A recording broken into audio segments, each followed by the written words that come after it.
नमस्कार, आप देख रहे हैं दिल्ली लाइव। मैं हूं आपके साथ कीर्ति बिंदल। बुलेटिन का आगाज महत्वपूर्ण खबर के साथ करेंगे। दिल्ली में प्रधानमंत्री नरेंद्र मोदी से यूपी के राज्यपाल आनंदीबेन पटेल ने मुलाकात की और आनंदीबेन पटेल ने शिष्टाचार मुलाकात कर प्रधानमंत्री को शिक्षा मंथन पुस्तक भेंट की है।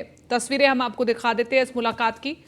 प्रधानमंत्री नरेंद्र मोदी से उत्तर प्रदेश की राज्यपाल आनंदीबेन पटेल ने मुलाकात की है और इस मुलाकात में आनंदीबेन पटेल ने प्रधानमंत्री नरेंद्र मोदी को एक पुस्तक भी भेंट की है। एक शिष्टाचार मुलाकात ये बताई जा रही है।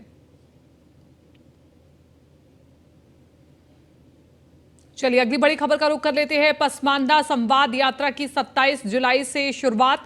7 चरणों में संपन्न होगी पसमानदा संवाद यात्रा। बीजेपी राष्ट्रीय मुख्यालय से शुरू की जाएगी यात्रा। 1 अगस्त से दिल्ली के तुर्कमान गेट से होगी शुरू। दिलशाद गार्डन से होते हुए यूपी में यात्रा करेगी प्रवेश। पहले चरण में यूपी में चलेगी पसमानदा संवाद यात्रा और दूसरे चरण में बिहार में प्रवेश करेगी संवाद यात्रा। जौनपुर, देवरिया, आजमगढ़ से बिहार में होगी एंट्री और तीसरे चरण में पश्चिम बंगाल और चौथे में झारखंड में होगा प्रवेश। पसमानदा संवाद यात्रा झारखंड से उड़ीसा के लिए जाएगी। 5वें चरण में यात्रा महाराष्ट्र में की जाएगी आयोजित और 6ठे चरण में महाराष्ट्र से मध्य प्रदेश की जाएगी। तो देखिए 7वें चरण में ये यात्रा हरियाणा में जाएगी। अब्दुल कलाम आजाद का जयंती पर होगा समापन। जमाल सिद्दीकी इस यात्रा की करेंगे अगुवाई।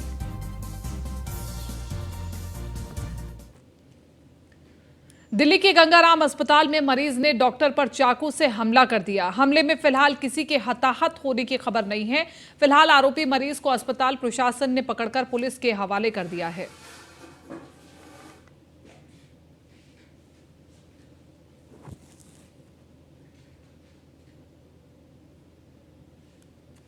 दिल्ली में शिंदे ग्रुप के विस्तार के लिए शिवसेना जुटी हुई है और इसी कड़ी में महाराष्ट्र सदन से दिल्ली के अलग अलग इलाकों में करीब 250 ऑटो को हरी झंडी दिखाकर के रवाना किया गया है। इस मौके पर लोकसभा सांसद धैर्यशील संभाजी राव मौजूद रहे और इस दौरान उन्होंने कहा कि दिल्ली में शिवसेना का विस्तार करना है।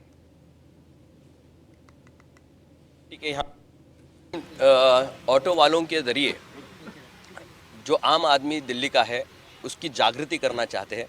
सामान्य आदमी को शिवसेना समझे। बाला साहब जी के विचार, एकनाथ जी शिंदे साहब के विचार जो स्वाभिमानी विचार है, जो राष्ट्रों में बीजेपी और शिवसेना की गठबंधन की सरकार हमारे राज्य में बनी है, उसी के माध्यम से दिल्ली में भी संसद में 13 सदस्य हमारी पार्टी के यहाँ काम करते हैं। यहाँ अंशुमन जी हो, कर्नल साहब हो, उनके सारे टीम के माध्यम से शिवसेना एक पहला कदम दिल्ली में रख रही है, जिसकी शुरुआत आज इस रिक्शा रैली से हो रही है। खुद सीएम साहब जो हमारे महाराष्ट्र के सीएम हैं, किसी ज़माने में वो खुद रिक्शा के चालक रहा करते थे, तो इनकी तकलीफ़ें, उनकी समस्याएं से रूबरू सम्मानीय सीएम साहब है।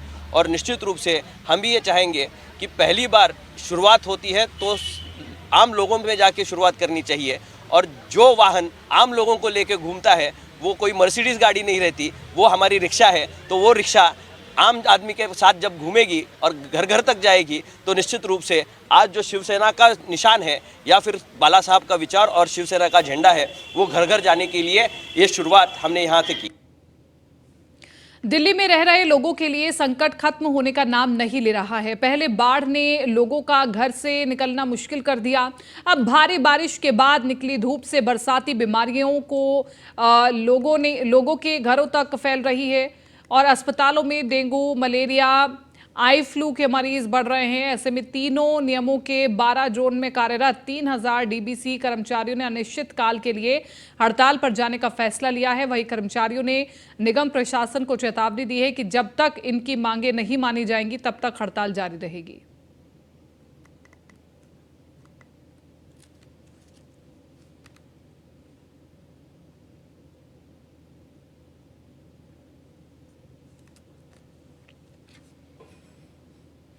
(2024) लोकसभा चुनाव की डगर बीजेपी के लिए मुश्किल हो सकती है। गुर्जर समाज ने खट्टर सरकार की आलोचना की। सम्राट मिहिर भोज को गुर्जर न बताए जाने पर किया जन आंदोलन का ऐलान और गुर्जर समाज के वरिष्ठ लोगों ने बताया कि गुर्जर प्रतिहार सम्राट मिहिर भोज के नाम पर जो राजनीति शुरू हुई है वो न सिर्फ गुर्जर समाज के स्वाभिमान के साथ खिलवाड़ है बल्कि गुर्जर समाज के इतिहास को नकारने की भी साजिश है। सम्राट मिहिर भोज के आदेशों के अनुसरण करते हुए गुर्जर समाज ने हमेशा एक योद्धा होना और सामाजिक न्याय के लिए खड़े होना स्वीकार किया है, लेकिन दुर्भाग्य से किसी भी सरकार और कुछ इतिहासकारों ने गुर्जर समाज की एक अलग छवि बनाने की कोशिश की है, जिसको लेकर के समाज के सभी सम्मानित सदस्यों को आज सम्राट मिहिर भोज जी के साथ गुर्जर शब्द हटाने से हमसे हमारा आत्मसम्मान और हमारा वजूद छीनने का प्रयास है।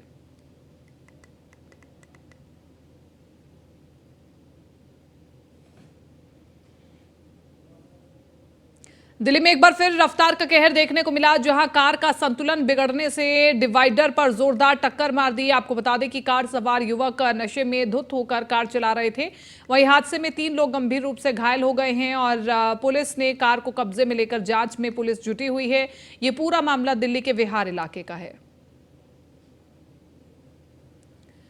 दिल्ली से पूरी खबर आपको बता रहे हैं, जहां पर तेज रफ्तार का कहर एक बार फिर से देखने को मिला और आपको बताएं कि नशे में धुत होकर कार चलाने से ये बड़ा हादसा हुआ है। पुलिस घटनास्थल पर मौके पर पहुंच गई और आप देखिए कि एकदम से भीड़ भी इकट्ठा हो गई, ट्रैफिक जैसी भी परिस्थिति एक बार को यहां पर बन गई। आपको बताएं कि इस पूरे हादसे में गंभीर रूप से 3 लोग घायल हुए हैं, जिनका अस्पताल में इलाज जारी है।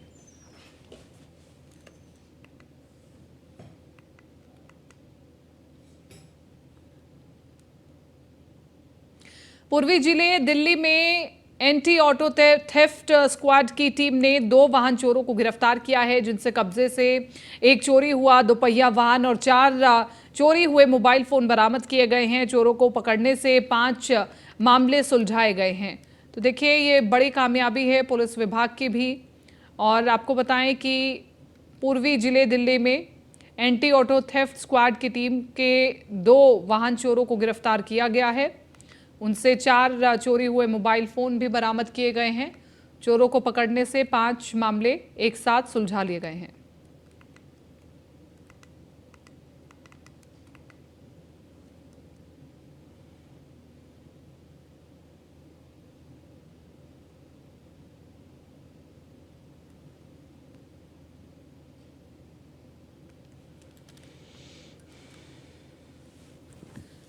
तो देखिए, ये महत्वपूर्ण खबर आपको बता रहे हैं, पुलिस की बड़ी सफलता, क्योंकि पुलिस ने एक ऐसे गिरोह को गिरफ्तार किया है जो कि मोबाइल चोरी करते थे, वाहन चोरी करते थे। 2 वाहन चोरों को गिरफ्तार किया गया है।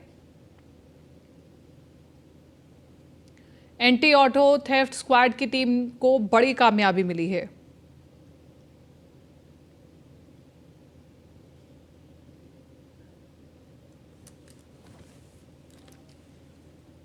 दिल्ली में पटेल नगर मेट्रो स्टेशन के पास अचानक कुछ दुकानों में आग लग गई। आग लगने से इलाके में अफरा तफरी मच गई। वहीं मौके पर दमकल की 2 गाड़ियां मौके पर पहुंची। कड़ी मशक्कत के बाद आग पर काबू पाया गया। हादसे में किसी के घायल होने की सूचना नहीं आई है।